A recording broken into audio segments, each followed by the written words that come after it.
again for our last round. We got the names in the wrong spot. We do got to switch those. It's a little confusing, the orientation from being down there to being up here. So we have Ashley Wolfe going up against Tyler. He's back again. Can't get rid of him. Well, we saw in this matchup, and we saw that it was going to be a tribal beatdown. We got Treefolk versus Merfolk. So here's the best folk. The battle of the folk. And it should hopefully be pretty sweet. Hopefully. Yeah, I was going to say, I think Tyler's best bet again ahead in these matchups is going to be all the spreading season and seize claims. Treefolk is very forest dependent. So yeah, if you can disrupt their mana, definitely makes it a lot more difficult for them. Although she did lead off with the Birds of Paradise, so that should help her mana situation out. And it looks like she's got multiple force in hand. So. Oh yeah, we had her on stream. Last time I remember, she might have been on after that, but it was a couple weeks ago, and it was for a brew night, I believe, and she won. Oh wow! Ryan really liked her Merfolk deck or Treefolk deck. Pardon me. What is that? I liked it too. It's a sweet deck. I have no idea what this card is. So that might be the Bosk Banneret. I think it might be. Yeah, I'm gonna have to lean on you. Oh, I have zero clue. Her deck list used to be posted on Tapped Out. All right, there is a Master of the Pearl Trident.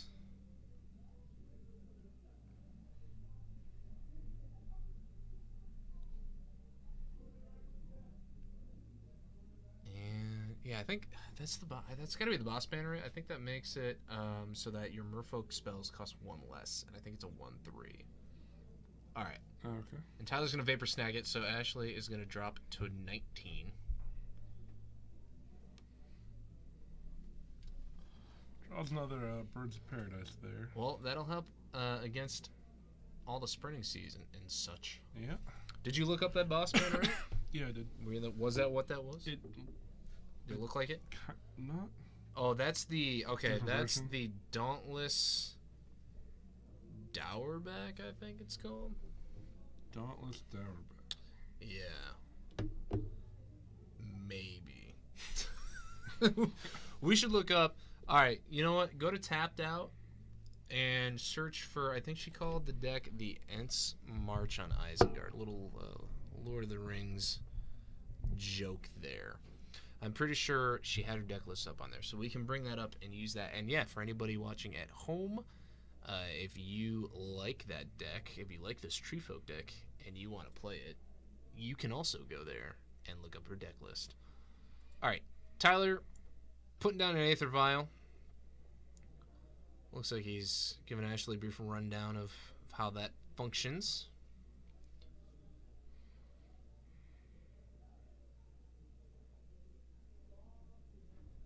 And he's going to put a Looter Scooter into play.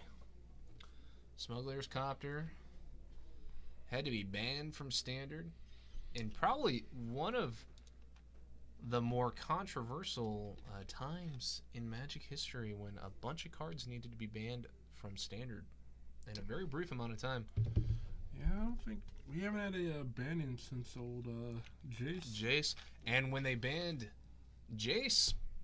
There hadn't been a banning in Standard for like 12 years or something like that. Yeah, since Mirrodin. Yeah. When they had to deal with Archon Ravager. Yeah. All right.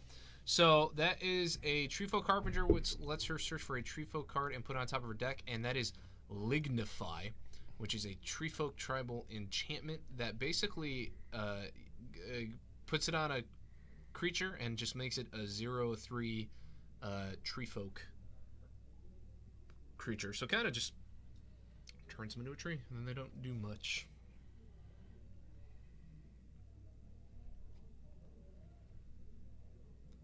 All right, there is the Murmuring Bosk. Ooh. It is a forest, so it can tap for green, and you can pay 1 life to tap for black or white mana. Yeah, I am familiar with Murmuring Bosk. Yeah. And she is going to cast a really Dun- cool looking card. Are Is you that having Dungrove any on it? luck finding her deck on there? No. Yeah, Tyler's got to read it too. This is why we like having this deck, because you see so many things that you would not see otherwise. That might be weird art for Heartwood Storyteller. I think that's Dungrove Elder. Oh, that could be Dungrove Elder too. All right, I'm gonna see if I can race Sean here. Yeah, it's asking me to sign up. All right, yes, that creature on the very end is the Bosk Banneret. It makes your Treefolk and Shaman spells cost 1 colorless mana left to play, or less. All right. Oh, that's not Dauntless Dower Bark. All right.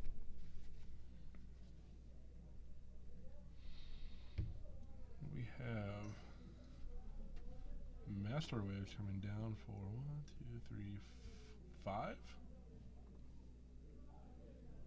Yeah, 1, 2, 3, 4, 5. Yeah, because of Spreading Seas too. Yep. All right. I have found the deck with a quick Google search. What was the name? Sean. The Ents March, I searched the Ents March on Isengard MTG on Google. It was like the second thing that came up. All right, anyways, that is a Dungrove Elder. It has hexproof, and its power and toughness are each equal to the number of forests you control, so it's currently a 3/3.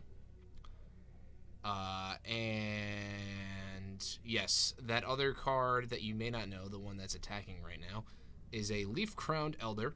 It's a 3/5, and it has kinship, so at the beginning of your upkeep, you may look at the top card of your library, and if it shares a creature type with Leaf-Crowned Elder, you may reveal it, and if you do, you may cast the card without paying its mana cost. And it is a Treefolk Shaman, so anything that is a Treefolk or Shaman, you cast it for free. Super sweet card. And that's why we like this deck so much. It's sweet. There's a lot of synergy with the Treefolk. I think it's pretty underutilized sometimes. Yeah. All right, and there is another Dungrove Elder. They are still just 3/3s, but they do have hexproof. And she is going to crack a Misty Rainforest. About to become 4/4. Probably get a forest.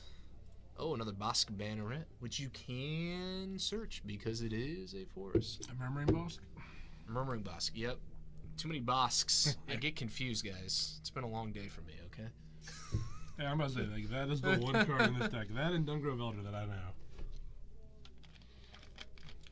All right. So, she's got 2 lands untapped. I don't know. Does she have any cards in hand?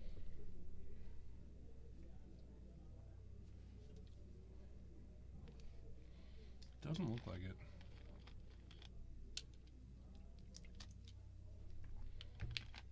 Yep, and she has turned the Master of the Pearl Trident into a tree. Yeah. So her, or Tyler's Merfolk are not getting a boost from that. Looks like the Dungrove Elder's coming in with another creature. Yep, and it is, a 4/4. She's getting in with that, the Bosk Banneret, and the Leaf-Crowned Elder, which is a 3/5. And Tyler is not going to block, so he's going to go to 12? He might have blocked something with the Lignified Master of the Pearl Trident. It is a 0/4 Treefolk with no abilities. That is the specific text of that enchantment. Should be able to probably block that 3/5 then. Yep, and there's another Master of Waves. That's going to be rough. Yeah. It is going to be a 1, 2, 3, 4. I don't know if it counts Master of the Pearl Trident anymore. I am not positive on that rule. That's an interesting question. I think Ryan's down there, so he's probably the one who's going to try to figure that out. So it's either going to be 4 elementals or it's going to be 6 elementals. So yeah, we'll find out, and they are going to be 3 2s because there are 2 Master of the Waves. Yeah, That's a lot of power.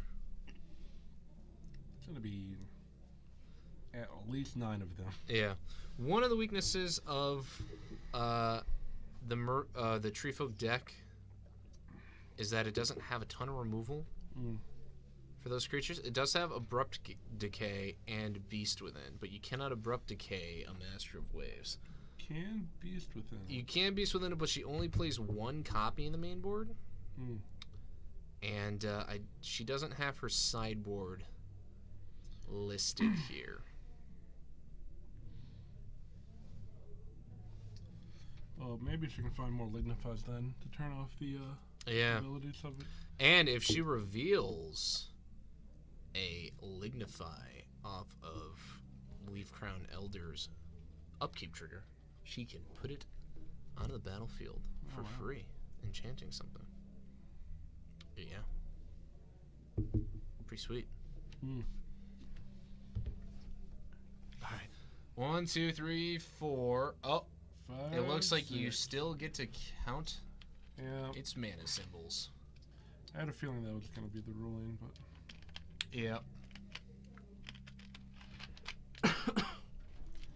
She needs some type of removal. I mean, he can attack with 1, 2, 3, 4 with 15 with just the elementals alone. You can activate the scooter with one of the tokens. Yeah. That's 18. That's lethal with no blocks. But she has 3 creatures up that she can block with. But she can only block that with a Birds of Paradise. I don't know if you necessarily chump with the birds at this point. Yeah. So she can go to 15. No attacks with any of the other tokens, though. I'm surprised. I probably would just start going in. Those tokens are pretty expendable in my opinion. Yeah. And they're 3/2s, so she could block. She could have blocked 2 of them, or 3, but that's still 6 coming through.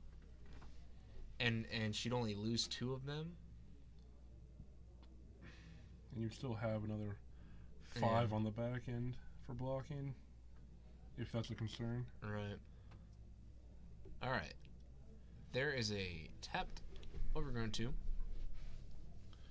Should put her down to 14. Yep. What would be pretty useful for Ashley here would be getting a Doran, the Siege Tower. Does she have that main deck? She does. She has 4 copies main deck. Oh, wow. Yeah. Doran, the Siege Tower, for anybody that doesn't know, he's a 0/5 for 3 mana. He's a white, a black, and a green. And as long as he's on the battlefield, all creatures on the battlefield deal their damage, their combat damage, with their toughness instead of their power. Oh, so Tyler's going to double up on the Dungrove Elders and get them out of there. You know, that was actually my nickname long ago. What? Dungrove. Dungrove? Doran. Oh, Doran? Yeah. Back when I used to play Cube back in the day, when I first started playing Cube, I would draft a lot of white, green, black board control decks in Cube. Oh, yeah. And I basically earned the nickname of, like, Doran. Yeah. This, before the word Abzan oh, yeah, well before. was around. Yeah.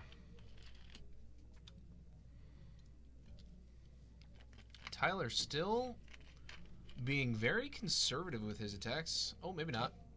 Here we go. Getting a little... I thought he was only going to attack with the Looter Scooter again. But no, he's going to get in... all 1, 2, 3, 4, 5, 6. Yeah, 6 tokens. And the master. That's okay. All right. Yeah. Everything. All right. Is he crewing the copter with a Master of Waves? That's what it looked like to me. So that's 1, 2, 3, 4, 5, 6, 7. That's 21 coming in from the Elementals. 24 with the Looter Scooter. So 26. And 26 with the Master Waves. Oh wait, is the Curse Catcher crewing it? Oh, the Curse Catcher might be crewing it. Yeah. So it'd be 28 then. 28. Yeah. Can she block enough to bring that down? I don't think so. No, does not look like it. Yeah, 1, 2, 3. That still leaves 1, 2, 3, 4. That's 12. And then another 4. That's still 16 coming through. I think. Should be lethal. Yeah. What is that card Tyler just put down?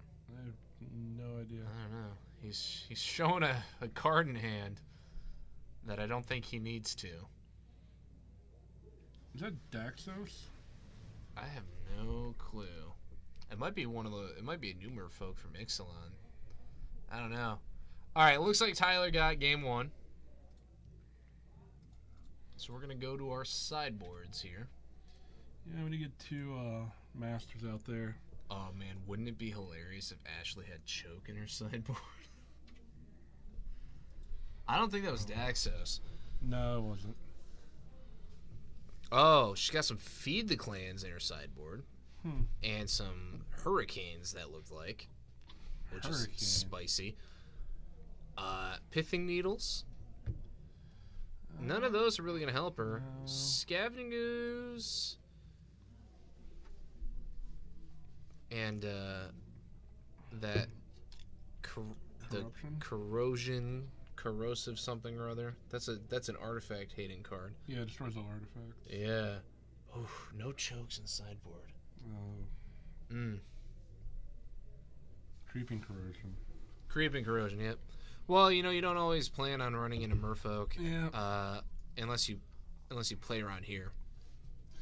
Yeah. Because Tyler will always be on Merfolk. And occasionally, people other than Tyler play Merfolk as well. Really? Yeah. I did not know we had more than Tyler as our... Well, Ryan O'Loughlin, our fearless captain of Friday Night Magic, usually has a Merfolk deck sleeved up for Modern that he lets people borrow. Or if you ask him, he'll sleeve it up for you. It's all in Japanese, so it's kind of a pain. Oh, yeah. Anything you borrow from Ryan's going to be in Japanese. Yeah. So people have occasionally borrowed his deck to play. Okay. I think Nick Leitner, he has a Merfolk deck that he uses occasionally, or he used to. And Dan Levdansky, who hasn't been around in a little while, but sometimes he runs Merfolk. Yeah. I don't think he's... Yeah. I remember him having that, but I don't think I've seen him play that in a while. There was one night where there were 3 Merfolk players here, and I know this because it was the first night that I had my brand new Ponza deck finally completed, and I wasn't going to get to play because I had the privilege of coming up here to commentate again, and so I let Tim Scroggs borrow it. Because I wanted somebody to play so I could see how well it would do. There were 3 Merfolk players here. Did he play all 3? He played all 3 of them. Did he win a match? In 3 of his 4 rounds. He only lost to 1 of them. Oh, really? He beat 2 of them. He ended up going 3-1 the whole night. Oh, that's good. I forget who he played. I forget what non-Merfolk match he played, but one of the decks he beat was Tyler's, and it was really great because in one of the games he killed Tyler by Kessig Wolfe running a Birds of Paradise for lethal, and it was awesome. Oh, wow. Super funny. God. Tyler, when you rewatch this, I want you to remember that happened to you. Man. That is too harsh. That just reminds me when I got killed by a noble hierarch. Yeah, that's the great thing about Magic. Sometimes funny things happen that you never expect are going to happen. For 24 damage.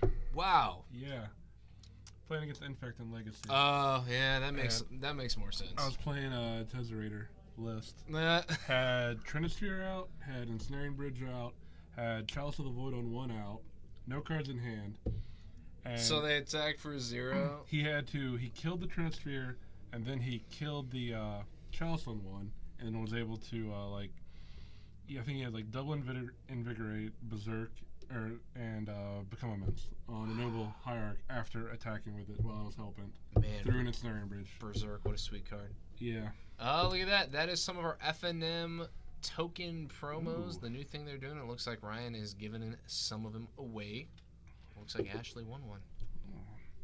Good for her. That's Yeah. a vampire on one side. They're all dual-sided, Really? right? I believe. Oh, wow. So on one side it's the vampire, and I think on the other side it's a dinosaur. Is it the 2/2 flying vampire, or is it? I think he's got lifelink. Oh, the 1/1 lifelinker. It's the 1/1 lifelinker, and I want to say the other side The 3/3 dinosaur is a dinosaur, but I'm not sure. Why don't I look it up? I don't know. That seems pretty useful though, having double-sided tokens though. Yeah, you know, if unfortunately I'm not a big fan of the art of the vampire all that much, but you know, I am a big. I like tokens. I like decks that use tokens, and Yeah. and is if they print, if one comes out that that has a great enough looking art, I'd totally spring for one. Oh, definitely. Yeah. All right, let us look it up. Ixalan promos. Tokens are very, I feel like, underutilized and not really thought of when it comes to the game of Magic. You always think of actual Magic cards, but like tokens are very important to this game that no one really considers too much. Yeah. Oh, okay. No, they're all treasures on the other side. There is a token of a 2/2 pirate with menace, a 3/3 dinosaur with trample, and the 1/1 lifelink vampire. They all have tokens on the other side, but the token art is unique for all of them and has some zesty flair that kind of matches what the card on the other side is. So, you know, for the back of the vampire, it's kind of got the conquistador armor in there and the rapier sword that they use, and on the back of the dinosaur one, it looks like a lot of the armor that Huatli and some of the people from the Sun Empire or whatever wear. And then on the other one, you got piratey stuff like it looks like a pistol and a map and stuff like that. All right, looks like we had a turn 1 play of a Treefolk Harbinger. All right. That letter, I think it's a great turn 1 right there. Yeah, I'm trying to figure out what she got. I think she got a Dauntless Dowerback. Okay, yeah, the Dauntless Dowerback is the sweet one. That's the one that makes all your power to evil number force and Treefolk, and he has trample as long as you control another Treefolk. Oh, wow. I think there's another Treefolk. I don't know if it's in her deck, but I think there's one that makes all your forests and Treefolk indestructible too. Huh. Well, there's the Bosk Banneret. Or maybe it's Banneret. I'm not sure. Alright. Tyler's got 1 charge counter on his Aether Vial. Gonna cast a Silvergill Adept. He's gonna reveal a Master of the Waves. Yep. Might have a Curse Catcher coming in off that vial. Does he have one in Doesn't hand? look like it. No. He does have a sideboard card in there. I can't tell what that is. What is that? I have no idea what that is. Maybe we'll find out. Maybe. I wonder if it's Hibernation. Maybe. I think he, at one point, told me that he had that in his deck, but I thought he was only doing that to troll one specific person who plays at the store. But maybe he left it in, I don't know. Alright. It looks like a Hibernation. Yep. Well, if he can get one of those down, that's going to make things a lot harder for Ashley. But her deck is relatively cheap. She could recast a decent number of things pretty quickly, but... She can. Although... Is that a Doran in hand? That looks like a foil Doran. In hand. Could come out next turn. Tyler is 1 land shy of being able to cast that Hibernation. No, it costs 3 mana. Oh, it only costs 3? I thought it cost 4. It's an instant, though. Oh! Returns all the green permanents to their hand. Yeah. So he can cast that. I wonder if he'll cast it now or if he'll hold off a little bit. Nope. Nope. Alright, there's a Mirror Regery.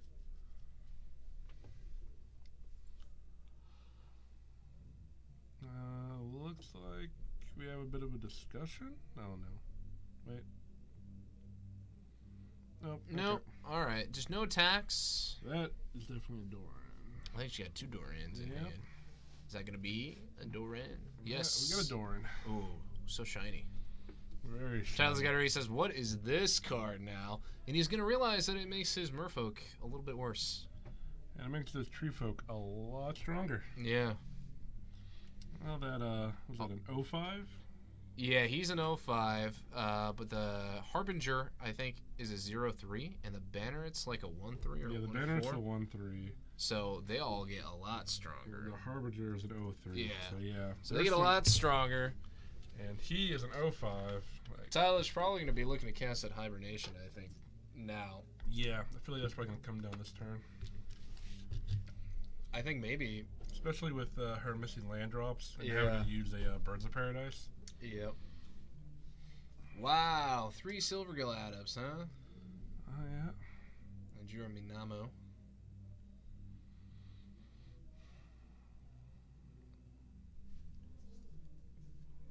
He could cast. He could cast a Master. A Master. He could cast another Lord.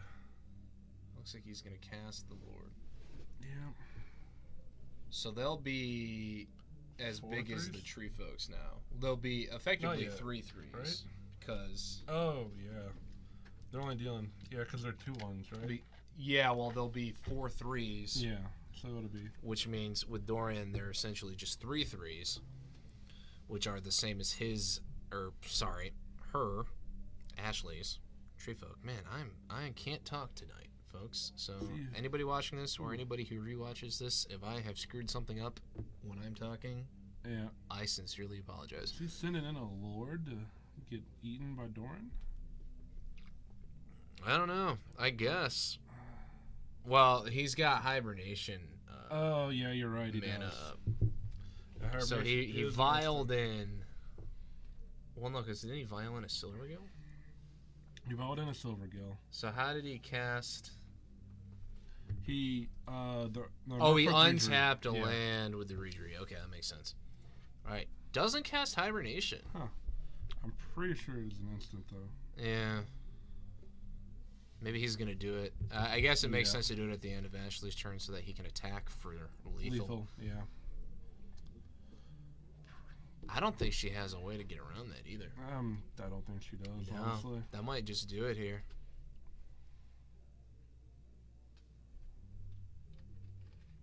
Alright, there's another Bosk Manor. Only costs 1 because of the other Bosk Manor. And a Dauntless Direback for 2 mana. Yeah, and that's going to be a 1, 2, 3, 4, 5, 6, 7. A 7/7 with trample. Man. Unfortunately, probably going back to the gonna get hibernated. Yeah. I am surprised a little bit that that's still in Tyler's sideboard. But it worked out for him this time. It is a great card to have right now. Yeah, I mean, I'm sure he's just gonna cast it on Unsep and just win the game.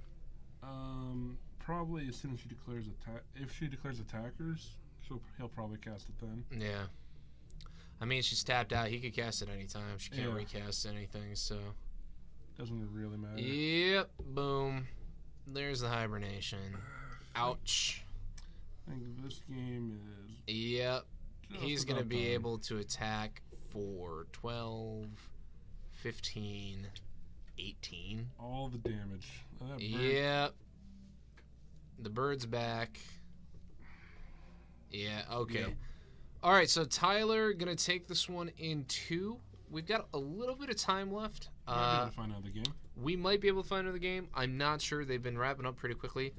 So we will either be back with one more quick match before we wrap up the night, or we potentially will not see you again.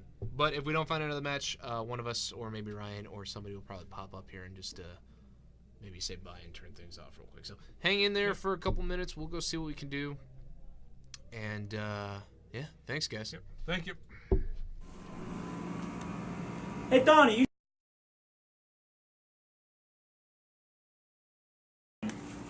That's no fun. Hey, Donnie, come play some X-Wing, man. Aw, you're no fun.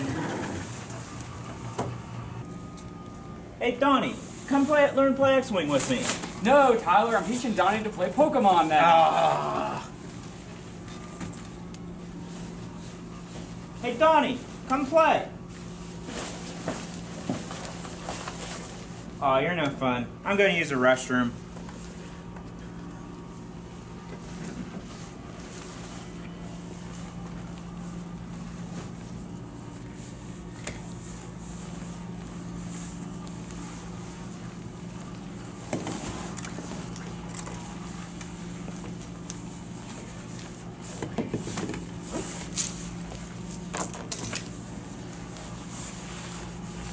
Hey, Donnie!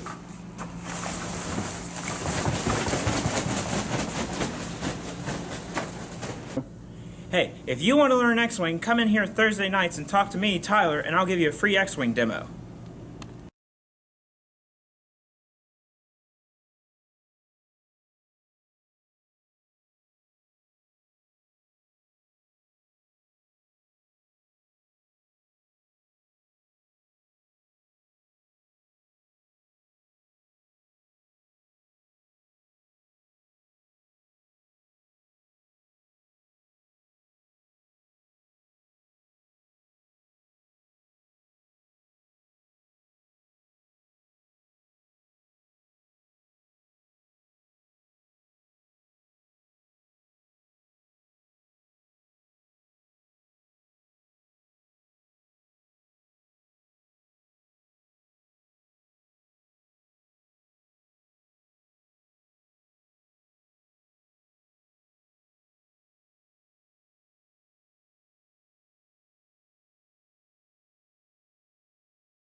Hello? Okay. We did it. Oh, okay, we're back. Do you need this?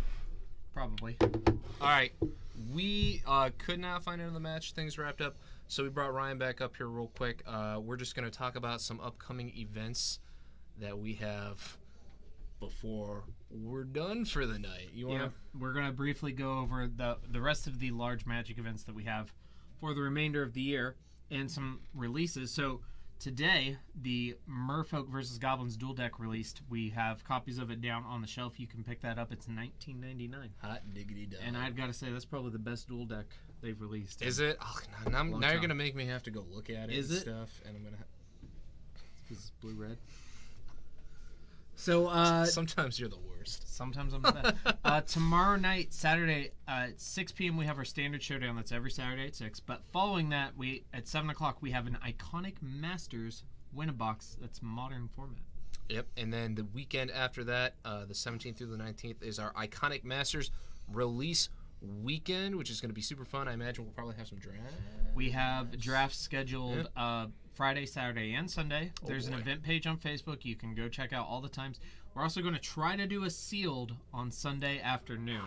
Nice. Yeah, and come and buy some boxes of Iconic Masters because it's going to be straight fire. And we, Ron and I discussed lowering our box price last night. We don't have a final price, but watch our Facebook page and also check out next week's episode of This Week at Four Horsemen because we're going to have more information on that. Excellent. All right. Oh, my phone went dark. All right, here we go. After that, on November 24th, we have the From the Vault Transform and Explorers of Ixalan release. We talked about that a little bit, pardon me, on This Week that at was Four. bad. On This Week You're at fine. Four Horsemen. It's kind of like Jumanji with magic. Although I actually saw pictures of it, Jumanji, and it's yeah. kind of more like Settlers of Yeah, Catan I was going to say Settlers with is, magic. Yeah, there's a kind of weird grid thing. It looks going on there. interesting. There's Yeah. actually some really good reprints in it, too. Yeah, I looked up the deck lists after we talked on This Week at Four Horsemen, and yeah, they look pretty sweet. Yep, for sure. And From the Vault Transform, similarly to the dual deck, is probably the best FTV they've done since FTV 20. Yeah, there could have been a few more new arts, but the new arts that they are super. That is my complaint. I don't know why they don't do new arts for all of them. Yeah. I guess because they'd have to pay 15 different artists, but still. Or they could just pay one artist for 15. Well, I guess tomatoes, tomatoes. Or I guess 30 technically. But yeah, the Huntmaster. Oh my goodness. Yeah. Actually, I'm not a fan of the Garrick, but the Huntmaster and the Delver are great. Yeah, they're sweet. All right, and then on November 25th, we have pre-release Chaos. You want to talk about that one? Pre-release Chaos is an event that I've literally been prepping for years. Literal years. Every pre-release for the past 3-ish years, I've been putting back 2, 3, 4, 5 pre-release kits, and it's just like a Chaos draft. Ooh. Except they're all going to be in a garbage bag, and when it comes time for deck building, you're going to reach your hand in there and grab a random pre-release kit. Oh, wow. So it's going to be like sealed. Yeah, it is sealed. Chaos. Sealed Chaos with pre-release kits, yeah. That sounds super spicy. And I think the oldest one I have I want to say is Dragon's Maze. So it Ooh, goes that's pretty far reaching back. a couple years, yeah. A few years. Yeah. So that's November the 25th. So that's the Saturday after Black Friday. And the From the Vault and the Explorers of Ixalan, those come out on Black Friday. And also stay tuned to This Week for Horsemen because we're going to have all of our Black Friday sales announced then. And we've got some cool stuff cooking. And then the first weekend of December, 1st through the 3rd, we're doing our Child's Play weekend, which is where we run an entire weekend of gaming events. Every dollar we take in goes to the West Virginia University Children's Hospital.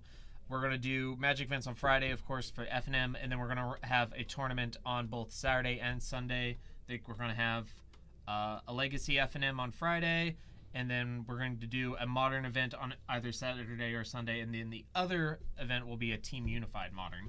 Those formats were picked by the community. Nice. And then after that, on the 8th through the 10th, we have what I'm looking forward to a lot is the Unstable release weekend. So that'll be sweet.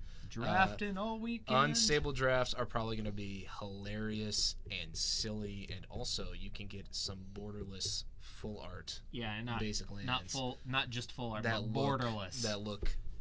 They just have the name of the card at the top, and then there's like a little gray area. Yeah. Very nicely. They're pretty. And then after that, it looks like the only thing we have for sure on the books is December 30th and 31st, the last 2 days of the year. We're going to be doing the Ixalan Store Championship, which will be Booster Draft. Which is Booster Draft. It's kind of just, I guess, the new game day. They're just calling it something else. It's the new game day, and it'll be at the end of a season instead of at the beginning of the season. And it can be either standard, sealed, or draft instead of just standard. And the promo is real sweet. It's the dinosaur guy. Oh, the Elder Dinosaur? Mm-hmm. That's pretty sweet. On December 16th, we will have an event, but details on that one are not done. It will probably be either a Legacy or a Modern event. And then there will be no event on December the 23rd. Yes. Just a wee bit. Do something for your holiday. Yeah, you should. Yeah, I mean, finish your shopping. Even if you don't celebrate that holiday, you'll probably still get the time off from whatever you're doing. So just do something fun. Do something you enjoy. Do something for you. Even if it's just staying home and having some hot cocoa, watching a nice movie, wrapping up in a warm blanket. What's your favorite Christmas movie? The Krampus. Yeah. I don't deal well with things where children are threatened and they put a baby in that movie for no reason. The entire time I'm watching that movie, I'm like, oh my god, if they kill the baby, and then well, I don't want to spoil the ending, but they don't. The ending was. They don't weird. Kill the baby. It was a little odd, but it's weird. Yeah. I saw that in theaters with my girlfriend. It was one of our early on first couple dates. Really, and we both loved it a lot. We realized that we both kind fun. of have the same sick, twisted sense of humor. It's a really goofy and fun movie. And we said I we're was gonna a make little this on our the edge of my Christmas seat. movie. Yeah, I thought it was a lot of fun. No, if you it's haven't seen the definitely Krampus and you like good kind of like horror comedy, it's a good B movie. Christmas themed, It's a holiday B movie. Yeah, and demons. And if steal even children. that movie aside, just the lore of Krampus itself is a lot of fun. Yeah, no, it's a good time. But yeah, definitely mine. What's yours?